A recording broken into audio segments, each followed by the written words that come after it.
आपका यूनिक प्रज्ञान यूट्यूब परिवार में मैं प्रज्ञान सर हार्दिक स्वागत करता हूँ, वंदन करता हूँ, अभिनंदन करता हूँ। प्यारे साथियों, सुबह के 5 बज चुके हैं। जिस प्रश्नोत्तरी पेपर का आप बेसब्री से करते हैं इंतजार, आपकी चैट प्रश्नोत्तरी पेपर लेकर के आपके बीच उपस्थित हूँ।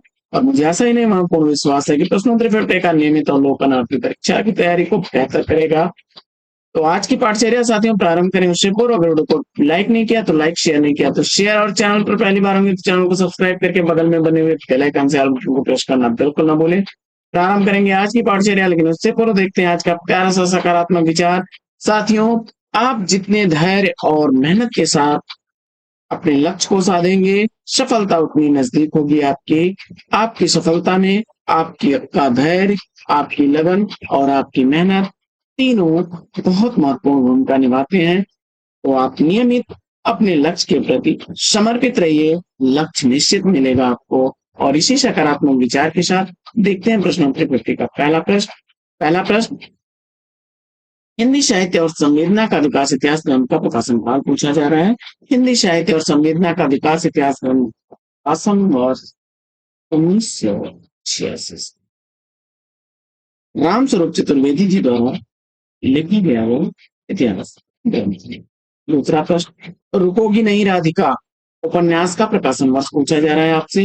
रुकोगी नहीं राधिका उपन्यास उषा प्रियंवदा जी द्वारा लिखा गया 1967 ईस्वी का प्रकाशित उपन्यास। बढ़ते हैं तीसरे प्रश्न की तरफ। तीसरा प्रश्न है कि अप्सरा का श्राप उपन्यास के लेखक कौन है। अप्सरा का श्राप उपन्यास यशपाल द्वारा लिखा गया 1965 ईस्वी का प्रकाशित उपन्यास। प्रश्न संख्या 4 है कि परिमल काव्य संग्रह की रचनाकार कौन है। परिमल काव्य संग्रह सूर्यकांत त्रिपाठी निराला द्वारा लिखा गया है और 1930 ईस्वी इसका प्रकाशन वर्ष है। बढ़ते हैं आगे और देखते हैं अगला प्रश्न। प्रश्न संख्या 5, जगत विनोद प्रबंध काव्य के रचनाकार कौन है। जगत विनोद प्रबंध काव्य किसके द्वारा लिखा गया है। जवाब हो जाएगा पद्म का। प्रश्न संख्या 6 है कि नीरजा का प्रकाशन वर्ष क्या है। नीरजा कृति का प्रकाशन वर्ष 1935 ईस्वी है। महादेवी वर्मा द्वारा लिखी गई है। प्रश्न संख्या 7 है कि कारित्री और भावित्री प्रतिभा का विभाजन किस अध्याय में।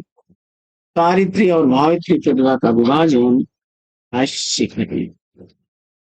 प्रश्न संख्या 8 है कि किशनगढ़ का हेरी किसकी कृति है। किशनगढ़ का हेरी संजीव द्वारा लिखी गई रचना 1981। नौवां प्रश्न, देखिए मार्क्सवाद सिखाता है कि हर चीज पर डाउट, यह कथन किस आलोचक। मार्क्सवाद सिखाता है कि हर चीज पर डाउट करो, यह कथन किस आलोचक कौन है। जवाब हो जाएगा रामदास। प्रश्न संख्या 10 है कि नाथ संप्रदाय आलोचना ग्रंथ के लेखक कौन है। नाथ संप्रदाय आलोचना ग्रंथ आचार्य हजारी प्रसाद द्विवेदी जी का है और 1950 ईस्वी से आलोचना। प्रश्न संख्या 11 है कि शंभुक काव्य संग्रह के रचनाकार कौन है। शंभुक काव्य संग्रह जगदीश चंद्र। प्रश्न संख्या 12 है कि समय के पांव कृति का प्रकाशन करते हैं। समय के पांव माखनलाल चतुर्वेदी जी की रचना 1962 ईस्वी इस रचना का प्रकाशन। प्रश्न संख्या 13 है कि एमिल जैकब बिस्मसानी के किस नाटक का पात्र है। एमिल जैकब बिस्मसानी द्वारा लिखे गए हानुश का पात्र है 1977 ईस्वी प्रकाशन वर्ष। 14वां प्रश्न है कि हिंदी साहित्य की 80 वर्ष आलोचनात्मक कृति किसकी है। हिंदी साहित्य की 80 वर्ष आलोचनात्मक कृति शिवदान सिंह चौहान के है 1954 ईस्वी का। 15वां प्रश्न है कि एक तारे की आंख नाटक का प्रकाशन काल क्या है। एक तारे की आंख नाटक मणि मधुकर का है 1980 ईस्वी का प्रकाशन।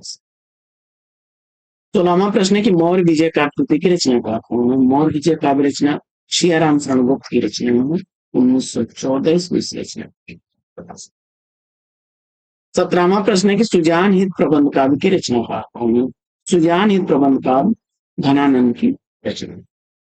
प्रश्न संख्या 18 है कि राम और सीता के विवाह के अवसर पर किस कवि ने मिथिला की स्त्रियों से बारी गीत गवाए।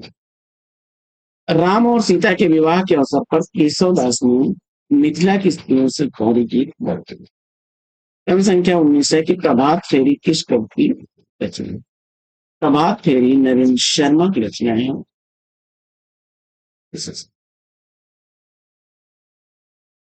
वाद विवाद संवाद आलोचना ग्रंथ के लेखक हैं। वाद विवाद संवाद नामवर सिंह की रचना है।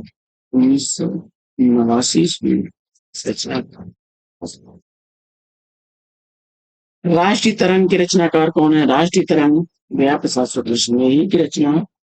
22वां प्रश्न है कि विप्लव गायन किसकी काव्य रचना है? विप्लव गायन बालकृष्ण शर्मा नवीन की रचना। क्रम संख्या 23 है कि रास पंचाध्याय किस छंद में लिखी गई है? रास पंचाध्याय रोला छंद में लिखी गई है। 24वां प्रश्न है कि अवध विलास के रचनाकार कौन है? अवध विलास लाल दास की रचना 1643 ईस्वी से रचना का 25वां प्रश्न है कि काव्यम ग्राह्यम अलंकार यह उक्त किसकी है? काव्यम ग्राह्यम अलंकार आचार्य वामन की काव्यालंकार सूत्र से आधारित उक्ति है।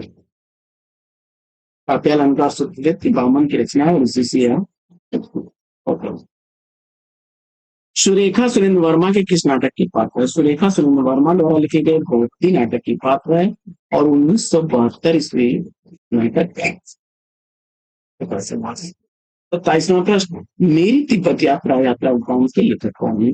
मेरी तिब्बत यात्रा यात्रा शायद राहुल सांकृत्यायन द्वारा लिखा गया 1937 ईस्वी का प्रकाश है।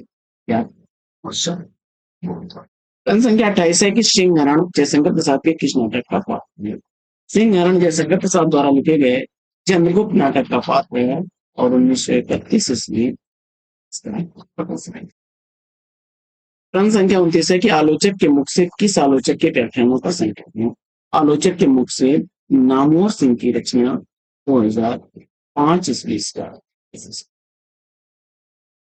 प्रश्न संख्या 30 है कि माया दर्पण की रचना का कौन है? माया दर्पण श्रीकांत वर्मा की रचना 1967 ईस्वी से। प्रश्न संख्या 31 है कि आत्महत्या के विरुद्ध काव्य की रचना उन्होंने आत्महत्या के विरुद्ध काव्य रचना वीर शंघाई की रचना है 1967 ईस्वी से। प्रश्न संख्या 32 है कि शिवपालगंज किस उपन्यास से संबंधित है? शिवपालगंज राग दरबारी उपन्यास से संबंधित है और श्रीलाल शुक्ल द्वारा लिखा गया 1968 ईस्वी का प्रकाश है। प्रश्न संख्या 33 है कि शिखर से सागर तक जीवनी की रचना करते हैं। शिखर से सागर तक जीवनी अज्ञेय द्वारा लिखी गई राय कमल राय। जयशंकर प्रसाद की कृति उर्वशी किस विधा की रचना है? जयशंकर प्रसाद द्वारा लिखी गई उर्वशी चंपू काव्य है और 1909 ईस्वी का। 35वां प्रश्न है कि नूतन ब्रह्मचारी उपन्यास के लेखक कौन है? नूतन ब्रह्मचारी उपन्यास बालकृष्ण भट्ट द्वारा लिखा गया 1886 ईस्वी का प्रकाश है। 36वां प्रश्न है कि स्त्री विमर्श और समाज और साहित्य पुस्तक के लेखक कौन है? स्त्री विमर्श समाज और साहित्य पुस्तक शर्मा की है। विदेशिया भोजपुरी कृति के रचनाकार कौन है? विदेशिया भोजपुरी कृति भिखारी ठाकुर की है। दुख सबको मांझता है प्रसिद्ध पंक्ति किसकी है? तो अज्ञेय की पंक्ति है। सुबोधनी टीका के रचनाकार कौन है? सुबोधनी टीका आचार्य वल्लभाचार्य की है। छत पर अपर्णा उपन्यास इसके जीवन पर आधारित है। छत पर अपर्णा उपन्यास अज्ञेय इला डालमिया के जीवन पर आधारित है। इला डालमिया द्वारा लिखा गया अज्ञेय के जीवन पर आधारित है और 1980 ईस्वी। हिंदी के प्राचीन कवि और कविताएं इसकी रचना है। हिंदी की प्राचीन कवि और कविताएं राहुल सांकृत्यायन की रचना। अगला प्रश्न है कि भारत का शेक्सपियर किसे कहा जाता है? भारत का शेक्सपियर कहा जाता है कालिदास। अगला प्रश्न है कि हिंदी समाचार पत्र बंगदूत कब प्रकाशित हुआ था? तो हिंदी समाचार पत्र बंगदूत 1829 ईस्वी में। प्रश्न संख्या 44 है कि नाटक के लिए रंगमंच होना चाहिए, रंगमंच के लिए नाटक नहीं आता था उसका है जवाब हो जाएगा जयशंकर। छायावाद का उपनिषद किस ग्रंथ को कहा जाता है? छायावाद का उपनिषद रामायणी को कहा जाता है। सांकेतिक द्विवेदी जी ने रामायणी कुछ है वार्ता उपनिषद। कन्नौजी हिंदी की किस उपभाषा वर्ग की बोली है? कन्नौजी हिंदी के पश्चिमी हिंदी उपभाषा वर्ग की बोली है। भारवी द्वारा रचित किराता अर्जुनियम का प्रधान वर्ष क्या है? भारवी द्वारा रचित किराता अर्जुनियम का प्रधान वर्ष 48वां प्रश्न है कि 8वां सर्ग शेष बिंदु नाटकों का प्रकाशन काल पूछा जा रहा है। सुरेंद्र वर्मा द्वारा लिखा गया 8वां सर्ग 1976 ईस्वी का, वहीं सेतु बंद 1972 ईस्वी का प्रकाशित। किस उपन्यास को स्त्री लेखन का प्रस्थान बिंदु माना जाता है? स्त्री का लेखन प्रस्थान बिंदु नित्योमर्जानी रचना को माना जाता है, जो कृष्णा सोक्ति द्वारा लिखा गया उपन्यास है। कृष्णा सोक्ति का उपन्यास नित्योमर्जानी स्त्री लेखन का प्रस्थान बिंदु माना जाता है। नीलम देश की राजकन्या किसका कहानी संग्रह है? नीलम देश की राजकन्या जैमिनी द्वारा लिखा गया 1937 ईस्वी का प्रकाशित। तो साथियों, प्रैक्टिस सेट कैसा लगा कमेंट करके जरूर बताइए। आज की प्रश्नोत्तरी 50 लेगी यहीं पर दो, फिर मिलेंगे आपसे अगले वीडियो में एक नए प्रश्न एक नए टॉपिक ध्यान रखने आपका जीवन मंगलमय हो, दोस्तों से